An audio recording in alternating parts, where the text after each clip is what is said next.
Hello classmates and teachers! Ako po si Danisha Dorola at gagawa po ako ng project sa Pilipino. Ang gagawin ko po ngayon ay calamansi juice. Ang mga kailangan lang po natin, ulitin ko. Ang mga kailangan po natin ay calamansi at huwag ko nang sabihin yun, kakatunin. Simulan na natin ang paggagawa ng calamansi juice. Pause mo muna, ma. May pause dyan. Yung pause. Wait lang, ayusin mo yung angle, ma. Ayan. I-pause mo ulit. Ay, pause ulit. Nahiwa ko na po at natanggal ko na rin ang mga buto sa calamansi. Ngayon na ilalagay na natin.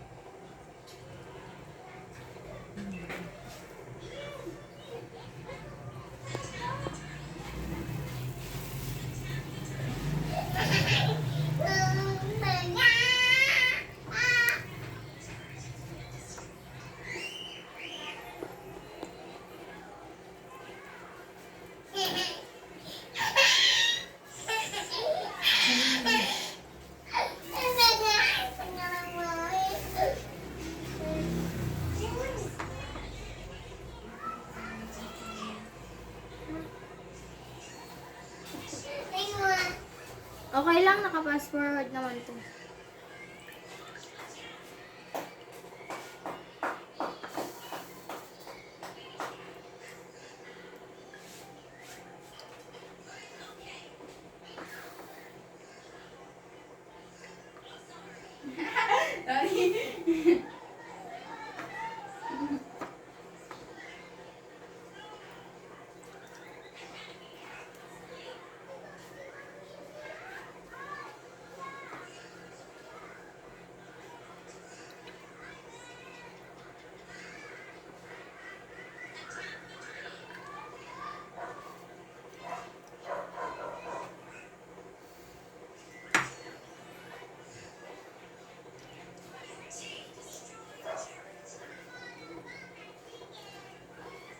Huwag po kayo mag-alala, nakapaghugas na po ako ng kamay.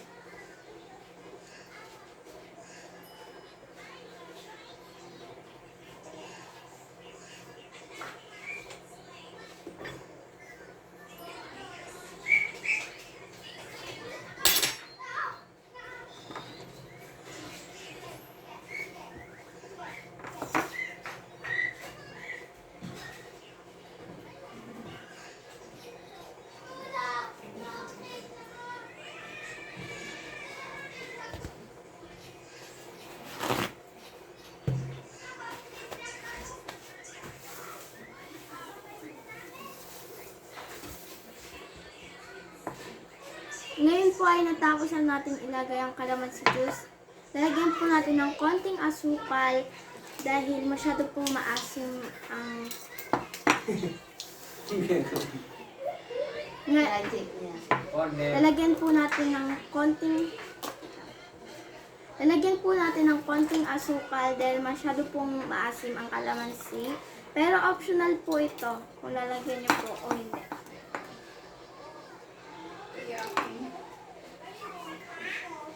Haluin ko na po ito.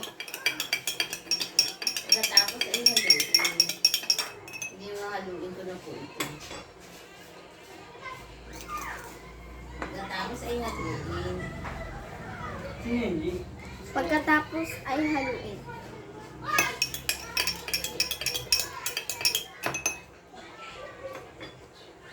Ilalagyan ko na rin po ng ice para malamig po. At lalagyan ko na rin po siya ng tubig. Pero may tubig ka lang nakahanda doon.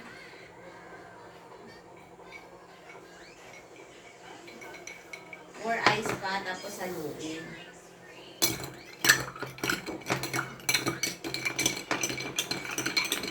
Ang sarap na calamansi. Natural na. Huwag ka na pekein. Eh, iinumin nga dapat namin to. Oo nga, hindi kunyari, ba't nalalasangan pa nila iniinom mo? Ang sarap. Tama-tama ang timpla. Huwag na mag-ano ng arte. Ay, nako. Hindi naman natitikman eh. Ayan. Ibig sabihin ko, wag na sabihin na, ang sarap. Ang sarap, tama-tama ang timpla. Ganun lang. Dad.